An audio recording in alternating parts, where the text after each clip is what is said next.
Okay, so we'll carry on our derivations. So the boundary conditions in here, the BC1 is at R equals 0. Your shear stress tau Rz should not be infinite, so it should be finite. So if you go into your system on top in here, okay, R equals 0 is basically this at this plane in here, okay. At this particular axis in here, your tau Rz cannot be an infinite quantity. So in saying that, then meaning that we can check back our result. Tau Rz is equal P naught minus PL, okay, divided by 2L multiplied by 0 plus C1 divided by 0. So if we have a C1, then it is impossible for your shear stress to become finite. Therefore, to be finite at R equals 0, your C1 must be 0. Then therefore, if your C1 is 0, your tau Rz will be P naught minus PL divided by 2L R. Okay, and then from the top again, remember that you have derived all these 6 components of your shear stress. The first one is 0, second one is 0, third one 0, fourth one is 0, fifth one is 0. Tau Rz or tau Zr is equal to this. So this basically your simplifications. Okay, then we can reformulate our shear stress to get the velocity coordinate, to get the velocity expression. Okay, so your tau Rz is equal to minus mu dvz per dr.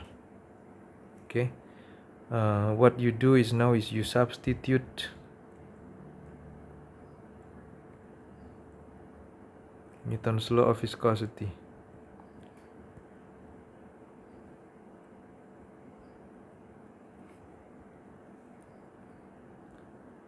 Minus mu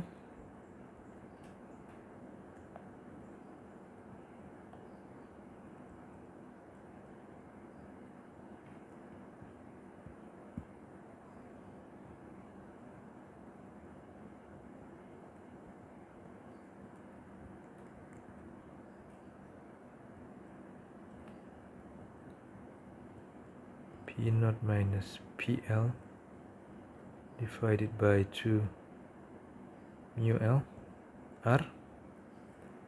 Then we can integrate.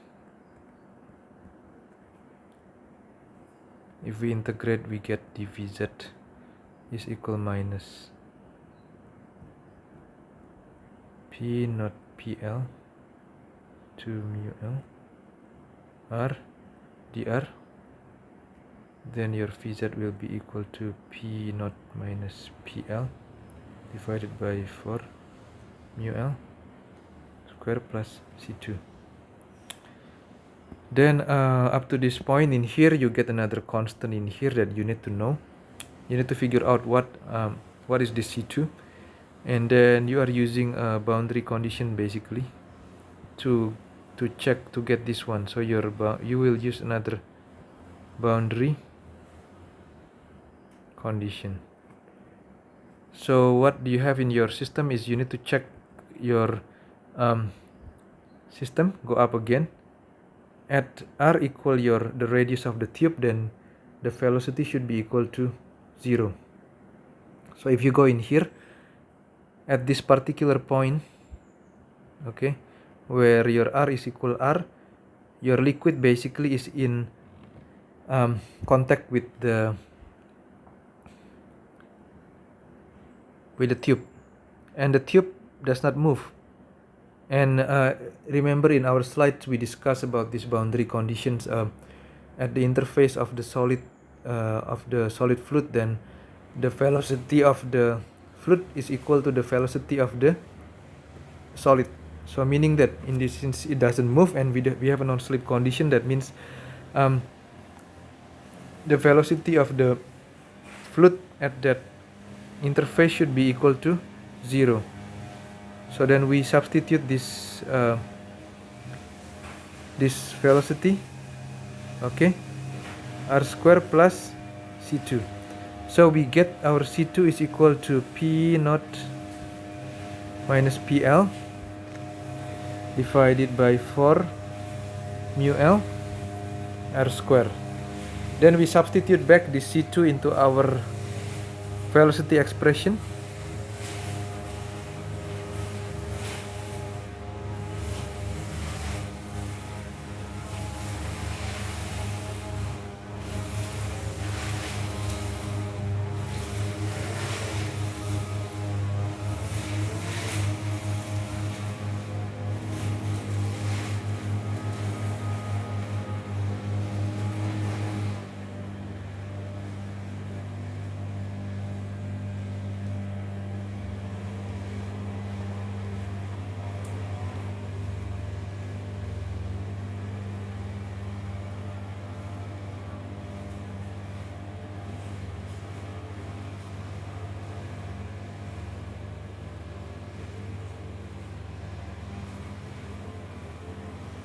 So now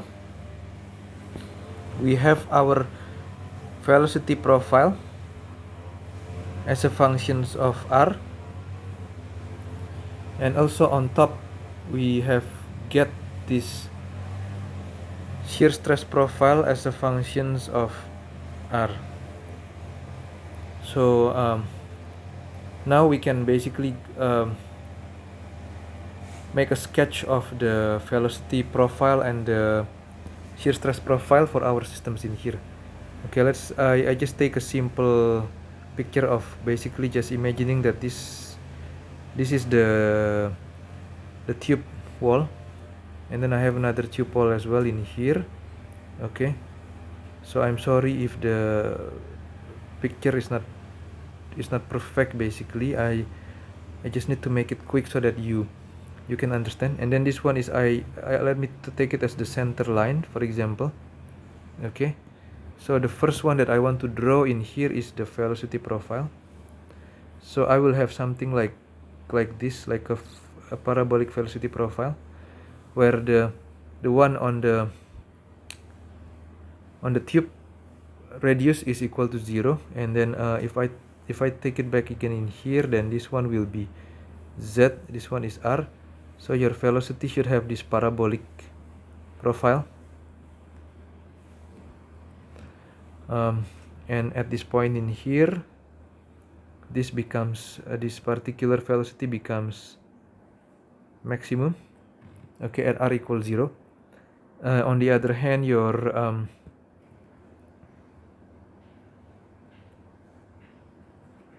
shear stress will have this particular profile, where at r equals 0 it's 0, and then at r equal r, that will have a maximum shear stress of P naught minus PL R divided by 2L. Okay, so based on this figure, then we can derive several quantity of interest, like what we derived for our previous example.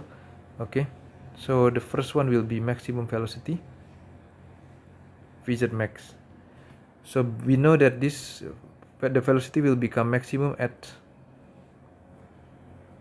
r equal 0.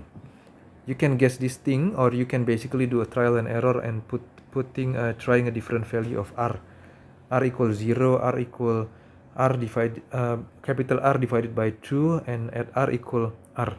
So this one is at r equals 0, the velocity becomes maximum, and that velocity, the maximum velocity, is equal to P naught minus PL r square divided by 4 mu L.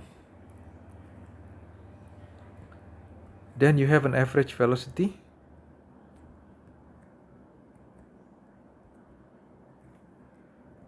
Vz.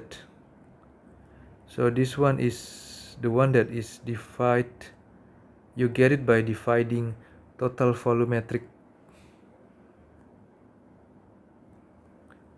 flow rate by the cross-sectional area.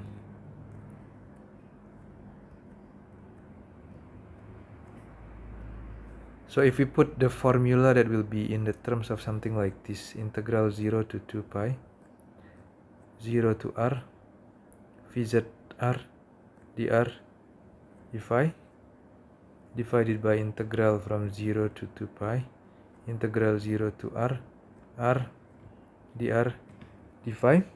Okay, and noticing that Vz is only a function of r, then we can split the integral Vz r dr multiplied by 0 until 2 pi dphi, and then integral 0 to r dr integral 0 to 2 pi of d theta. Then what we do in here is we integrate 0 to r Vz r dr. So we know an expression for the Vz which we can substitute here. So this one will be P naught minus PL divided by 4 mu L capital R square R minus R raised to 3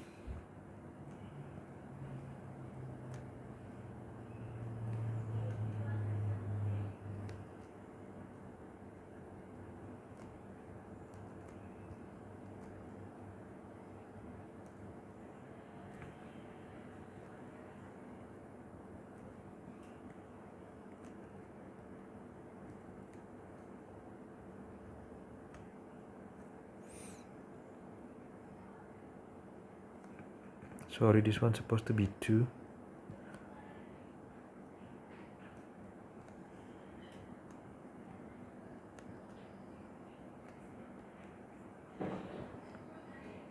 This one will be 4 mu L a quarter, and then integral 0 r dr is equal to half r square from 0 up to r.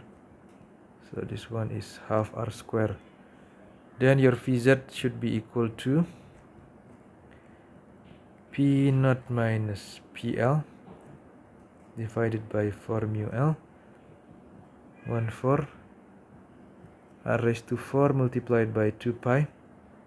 Refer back to your original equations in here.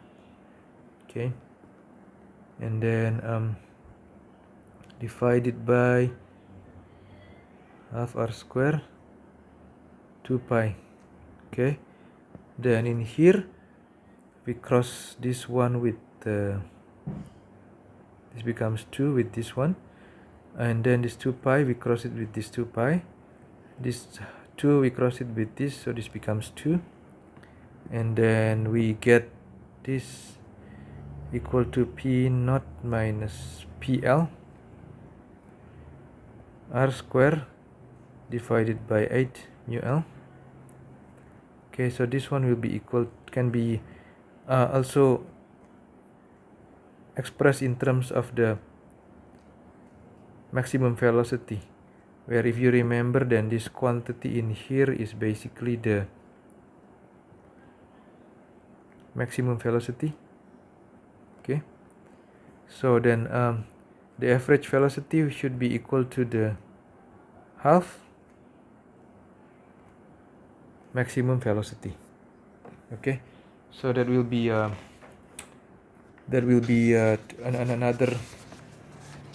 another quantity of interest. The other one will be the mass rate of flow. So the mass rate of flow is defined as W integral 0 to 2 pi integral from 0 to r rho Vz r dr phi. Okay, so this one is rho 0 until r VZR dr integral 0 to 2 pi d phi. Okay, you can go back into and look in here because we have derived the integral of the VZR dr. Okay, so we can just simply substitute that found quantities in here. Minus PL r raised to 4 divided by 16 mu L multiplied by 2 phi, and then this one should be equal to pi P naught minus PL r rho divided by 8 mu L. This equation is a famous equation. It's called the Hagen-Poiseuille equation.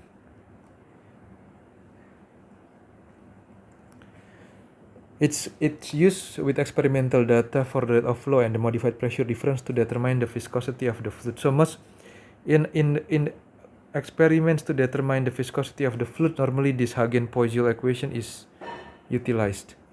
Okay, the mass rate of flow can also be obtained as the product of cross-sectional area, the density rho, and the average velocity. The details on the use for this Hagen-Poiseuille equations and the alternative way to get this mass rate of flow is given in the PDF that I attach in this week canvas. So you need to refer into that PDF to find the details on this one. Okay, I stop this video in here, and we'll continue to get the final quantity of interest in the next video. Thank you.